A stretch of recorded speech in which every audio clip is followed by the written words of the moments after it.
नमस्कार दोस्तों। आज मैं एक ऐसी घटना के बारे में बताने जा रहा हूं जिस घटना में एक महिला और उसकी सास की गला रेत कर हत्या की जाती है। जब आप इसकी पूरी कहानी सुनेंगे तो आपके रोंगटे खड़े हो जाएंगे। तो वीडियो में आगे बढ़ने से पहले आप हमारे इस चैनल को सब्सक्राइब कर लो, जिससे समाज में हो रही ऐसी घटनाओं की जानकारी आपको जल्द से जल्द मिल सके। चलिए कहानी को आगे बढ़ाते हैं। सौरभ गुप्ता जब डॉक्टर दीपक गुप्ता के घर पहुंचे तब उनके होठों पर भावभीनी मुस्कुराहट थी और मन में प्रसन्नता थी। जिस गली में डॉक्टर दीपक गुप्ता का घर था उसमें लोगों की आवाजाही थी। कहीं भी ऐसा कुछ नहीं था जो अजीब सा लगे। सौरभ ने दीपक गुप्ता का दरवाजा खटखटाया, लेकिन दरवाजा नहीं खुला, ना ही अंदर कोई प्रतिक्रिया हुई। इस पर सौरभ ने धक्का दिया तो दरवाजा खुल गया। दरवाजे के अंदर डॉक्टर दीपक का 2 साल का बेटा, जिसे प्यार से सब लाला कहते थे, खड़ा था। उसके दोनों हाथ व कपड़े खून से रंगे हुए थे। घर में सन्नाटा पसरा था। सौरभ ने किसी अनहोनी की आशंका से जैसे ही मकान में प्रवेश किया तो सामने ही डॉक्टर दीपक गुप्ता की 70 वर्षीय मां श्रीदेवी की लाश पड़ी थी। घबराहट में सौरभ की नजर कमरे में गई तो वहां दीपक के बड़े भाई अमित की 35 वर्षीय पत्नी रानी गुप्ता की खून से लथपथ लाश नजर आई। चारों ओर खून फैला हुआ था। यह मंजर देख सौरभ का कलेजा कांप उठा और मुंह से चीख निकल गई। इस बीच बालक दिविक दरवाजे से बाहर निकल गया था। मकान के बगल में ही चूड़ी का कारखाना था। चूड़ी के गोदाम पर बैठे रामू गुप्ता की नजर दिविक पर गई तो उसके हाथों और पैरों में खून देखकर उन्हें लगा कि उसे शायद गिरने से चोट लग गई है। उन्होंने दिविक को गोद में उठा लिया और उसकी चोट तलाशने लगे। तभी सौरभ चीखते हुए घर के बाहर आए। उनके शोर मचाने पर आसपास के लोग आ गए। यह बात 8 अगस्त 2019 की है। घटनास्थल दुनिया भर में कांच नगरी के नाम से प्रसिद्ध फिरोजाबाद का मोहल्ला नया रसूलपुर था। सौरभ गुप्ता डॉक्टर दीपक के दोस्त थे और उनसे मिलने आए थे। दीपक गुप्ता के घर के बाहर एकत्र लोगों को लगा कि हत्या करने के बाद बदमाश शायद छत पर चढ़कर छुप गए होंगे। इसी आशंका के चलते लोग लाठी डंडे लेकर मकान की छत पर गए, लेकिन वहां कोई नहीं मिला।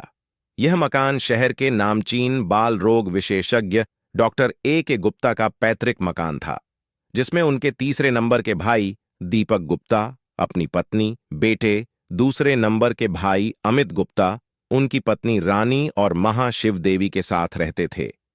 डॉक्टर के गुप्ता अपने परिवार और वृद्ध पिता वेद प्रकाश के साथ शहर के ही मोहल्ला नई बस्ती में रहते थे। उनका सबसे छोटा भाई पिंटू भी उन्हीं के साथ रहता था। सौरभ ने फोन करके घटना की जानकारी दीपक गुप्ता और उनके बड़े भाई डॉक्टर के गुप्ता को दे दिया। साथ ही उन्होंने घटना की सूचना देने के लिए रसूलपुर के थाना प्रभारी को देने की कोशिश की, लेकिन उनका मोबाइल स्विच ऑफ था।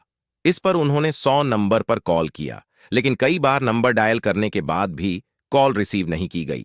अंततः उन्होंने यह सूचना एसएसपी सचिंद्र पटेल को दे दी।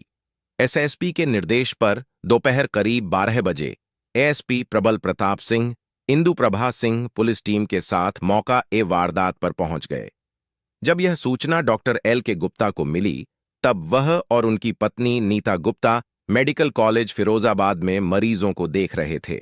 आनन फानन में डॉक्टर के गुप्ता पत्नी के साथ पैतृक घर पहुंच गए। कुछ देर में अन्य घर वाले भी वहां जा पहुंचे।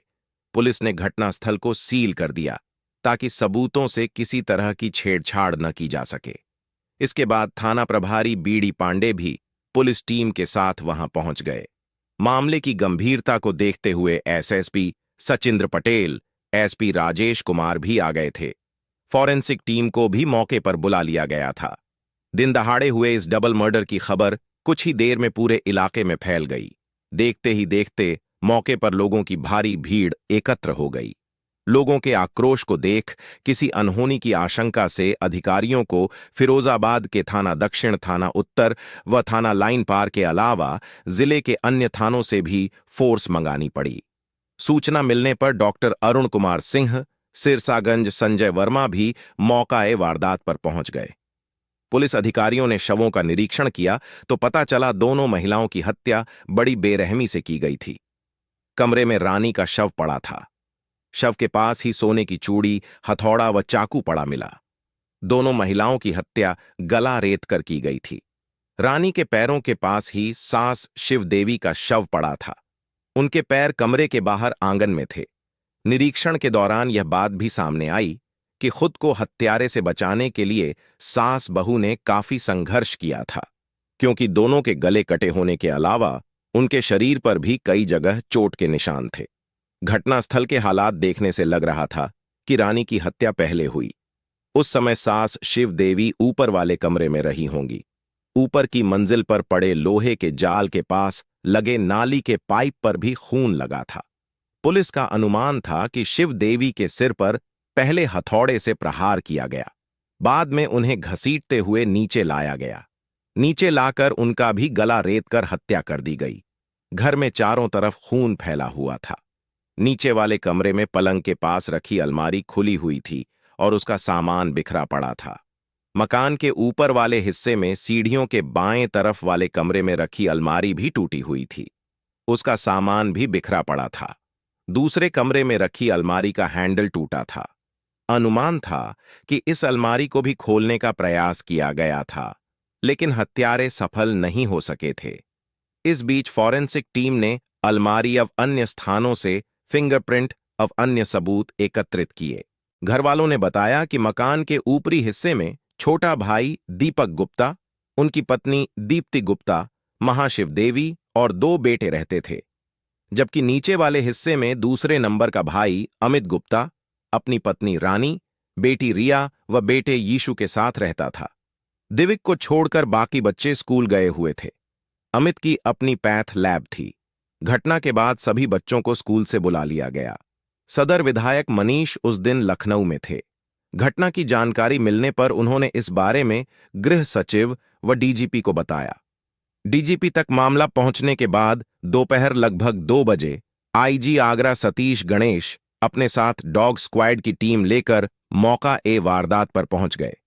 खोजी कुत्तों के आने से पहले तक गली के अंदर व घटनास्थल पर सैकड़ों लोग आ चुके थे, इसलिए खोजी कुत्ते हत्यारे के बारे में कोई भी सुराग नहीं दे सका। लोगों के मन में इस बात को लेकर आक्रोश था कि घटनास्थल से थाना मात्र 300 मीटर की दूरी पर है। इसके बावजूद पुलिस सूचना देने के आधा घंटे बाद घटनास्थल पर आई थी। गुस्साए लोगों को एसएसपी सचिंद्र पटेल ने भरोसा दिया कि इस जघन्य घटना का खुलासा कर दिया जाएगा। डॉग स्क्वाड और फॉरेंसिक टीम का काम निपट जाने के बाद पुलिस ने दोनों लाश को पोस्टमार्टम के लिए जिला अस्पताल भेज दिया।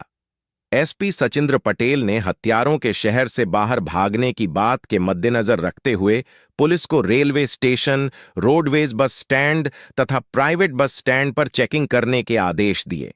ऐसा लगता था कि वारदात को अंजाम देने वाले बदमाशों को पहले से ही घर की पूरी स्थिति का पता था कि सुबह सुबह घर पर कौन कौन रहता है। मृतका रानी की बेटी रिया 10वीं कक्षा की तथा यीशु 8वीं कक्षा के छात्र थे। गुरुवार को दोनों सुबह सुबह स्कूल चले गए थे। सुबह 9 बजे डॉक्टर दीपक गुप्ता रामनगर स्थित स्वास्थ्य केंद्र पर थे, जबकि रानी गुप्ता के पति अमित गुप्ता दोनों बच्चों का लंच बॉक्स देने के लिए 9:30 बजे उनके स्कूल चले गए थे। दीपक गुप्ता की पत्नी दीप्ति अपनी ड्यूटी पर फतेहाबाद स्वास्थ्य केंद्र पर चली गई थी। घटना के समय घर पर रानी, उसकी सास शिवदेवी और डॉक्टर दीपक गुप्ता का 2 वर्षीय छोटा बेटा दिविक थे। पूछताछ के दौरान घरवालों ने पुलिस को बताया कि घर के बाहर वाले कमरे में ब्यूटी पार्लर खोलने के लिए फर्नीचर बनवाया था। फर्नीचर दिलीप उर्फ दीपा नाम के कारपेंटर ने बनाया था। वह पिछले 2 महीने से फर्नीचर बनाने का काम कर रहा था। वह घर के सभी सदस्यों से परिचित था, इसलिए पुलिस का शक कारपेंटर पर गया। पुलिस ने जांच की कार्यवाही में घटनास्थल के आसपास के 3 घरों में लगे सीसीटीवी कैमरे खंगाले। 2 फुटेज में संदिग्ध व्यक्ति रिकॉर्ड हुआ था। एक फुटेज में एक व्यक्ति सुबह 10:30 बजे डॉक्टर गुप्ता के घर के मुख्य गेट से अंदर जाता दिखाई दे रहा था।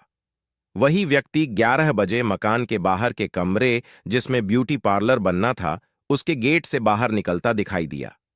बाहरी गेट की कुंडी पर खून भी लगा मिला था। इससे साफ जाहिर हो रहा था कि 30 मिनट में 2 हत्या करने के बाद हत्यारा इसी गेट से बाहर निकला था। संदिग्ध व्यक्ति कारपेंटर दिलीप उर्फ दीपा हो सकता था, जो नया रसूलपुर टंकी के पास गली नंबर 5 में रहता था। जांच के दौरान पुलिस को पता चला कि मृतका रानी ने घर के बाहर ही कमरे में पार्लर खोला था। ब्यूटी पार्लर खोलने के लिए रानी ने पहले घर वालों को मनाया, फिर ब्यूटिशियन का कोर्स किया। इसका उद्घाटन एक दिन पहले 6 अगस्त को हुआ था। इस ब्यूटी पार्लर के लिए फर्नीचर बनाने का काम कारपेंटर दिलीप उर्फ दीपा ने ही किया था। रानी का सपना धरातल पर तो आ गया, लेकिन एक दिन बाद ही वह क्रूर हथियारों का शिकार हो गई। मासूम दिविक को अपनी जेठानी के पास छोड़कर दीप्ति अपनी ड्यूटी पर चली जाती थी। पूरा दिन वह अपनी दादी और ताई को हंसाता रहता था, लेकिन घटना के बाद से 2 साल का मासूम बेहद उदास था। कभी एकटक देखता तो कभी चीख चीख कर रोने लगता था। उसकी आंखों में अपनी दादी और ताई के कत्ल का खौफनाक मंजर कैद हो गया था। शक के दायरे में कारपेंटर दिलीप के आने पर दोपहर 2 बजे पुलिस उसके घर पहुंची। पुलिस ने उसकी पत्नी रोली से उसके पति के बारे में पूछताछ की। रोली ने पति से मोबाइल पर बात की तो उसने बताया कि इस समय वह काम करने आसिफाबाद की तरफ आया है। इसके बाद दिलीप का मोबाइल फोन स्विच ऑफ हो गया। पुलिस दिलीप के इंतजार में पूरी रात उसके घर के बाहर डेरा डाले रही। 8 अगस्त की शाम को पोस्टमार्टम के बाद दोनों शव परिजनों को सौंप दिए गए। शवों का अंतिम संस्कार देर रात उसी दिन कर दिया गया। 9 अगस्त की सुबह लगभग 4:30 बजे मोटरसाइकिल से भाग रहे दिलीप की पुलिस ने घेराबंदी देखकर दिलीप ने पुलिस पर फायरिंग भी की। पुलिस द्वारा जवाबी फायरिंग में दिलीप के पैर में गोली लगी और वह गिर गया। उसके बाद पुलिस ने उसे गिरफ्तार कर लिया। मुठभेड़ में थाना रसूलपुर में तैनात सिपाही कन्हैया लाल भी फायरिंग से बचने के दौरान पर फिसलकर घायल हो गए थे। दिलीप की पुलिस ने तलाशी ली तो उसके पास से तमंचा, लूटे गए हार, अंगूठियां व अन्य आभूषण बरामद हुए। पूछताछ करने पर सास बहू की हत्या की जो कहानी सामने वो कुछ इस प्रकार थी। 25 वर्षीय दिलीप उर्फ दीपा ने बताया कि ब्यूटी पार्लर का फर्नीचर बनाते समय एक दिन बड़ी बहू रानी गुप्ता ने किसी बात को लेकर मजदूरों के सामने उसे बेइज्जत किया और थप्पड़ मार दिया था। उस समय वह अपमानित होकर तिलमिला उठा था। दिलीप अपनी बेइज्जती पर खून का घूंट पीकर रह गया। उसने तय कर लिया था कि वह इस अपमान का बदला जरूर लेगा। उसी दिन से वह बदले की आग में जल रहा था। घटना वाले दिन वह हथौड़ा छूटने के बहाने घर में घुसा। उसके सिर पर खून सवार था। दिलीप ने घर में घुसते ही सामने दिखी रानी से कहा, मैडम जी, यहां मेरी हथौड़ी रह गई थी, मैं उसे लेने आया हूं। इस पर रानी ने कहा, देख लो तुम्हारी हथौड़ी कहां रह गई थी। इसके बाद वह रानी के पीछे पीछे कमरे में पहुंचा और साथ लाए चाकू से रानी का गला रेत दिया। उसकी चीख सुनकर सास शिवदेवी, जो ऊपरी मंजिल से नीचे आ रही थी, उन्होंने यह दृश्य देख लिया। उन्होंने बहू को बचाने के लिए शोर मचाने की भी कोशिश की। इस पर दिलीप ने उनका भी गला रेत कर हत्या कर दी। 2 साल के दिविक पर उसे प्यार आ गया। वह मासूम था, बोल भी नहीं पाता था, इसलिए उसे जिंदा छोड़ दिया। इसके बाद उसने अलमारियों में रखी नकदी व आभूषण बटोरे और ब्यूटी पार्लर वाले कमरे के गेट से बाहर निकल गया। हत्या के दौरान सास बहू द्वारा अपने बचाव के लिए किए गए संघर्ष के दौरान दिलीप के हाथ की अंगुली भी कट गई थी। घटना के बाद उसने अपनी दुकान के पास एक क्लिनिक पर जाकर अंगुली पर पट्टी बंधवा ली। इस जघन्य हत्याकांड को अंजाम देने वाले दिलीप उर्फ दीपा की कहानी किसी साइको किलर जैसी थी। किराए के मकान में पत्नी रोली और 2 बच्चों के साथ रहने वाला दिलीप गुरुवार को सुबह घर से अपनी दुकान पर गया था। अचानक उसके मन में बदले की भावना पैदा हुई और मात्र 30 मिनट में उसने इस जघन्य वारदात को अंजाम दे दिया। दोहरे हत्याकांड को अंजाम देने के बाद दीपा घटनास्थल पर पहुंचा और घर के बाहर शर्ट उतारकर गुस्साई भीड़ में तमाशाबीन भी बना रहा। इस बीच वह दूर से पुलिस की जांच देख रहा था। इस दौरान कई लोगों ने मोबाइल से घटनास्थल के फोटो खींचे और वीडियो बनाए। सोशल मीडिया पर जब उसकी तस्वीर वायरल हुई, तब लोगों को उसके बारे में जानकारी हुई। दोपहर 12 बजे वह अपने दोनों बच्चों को स्कूल से घर छोड़कर फरार हो गया।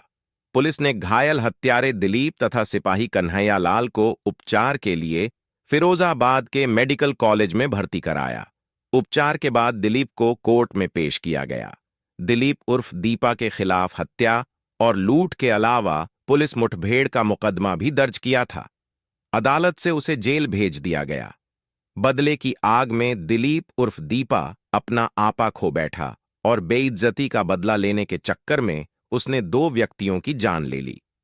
अगर रानी ने किसी बात से नाराज होकर उसे थप्पड़ मार भी दिया था तो वह उम्र में उससे बहुत से बड़ी थी, लेकिन उसने इस बात को दिल पर ले लिया था। घटना को अंजाम देने से पहले उसने अपनी बच्चों व पत्नी के भविष्य के बारे में भी नहीं सोचा कि उसके पकड़े जाने और जेल जाने के बाद उसके परिवार का क्या होगा। तो दोस्तों, इस घटना के बारे में आप सब क्या कहना चाहते हैं, हमें कमेंट करके बताएं और इस वीडियो को अपने दोस्तों के साथ शेयर करके हमारे इस चैनल को जरूर सब्सक्राइब करें। वीडियो को पूरा देखने के लिए धन्यवाद।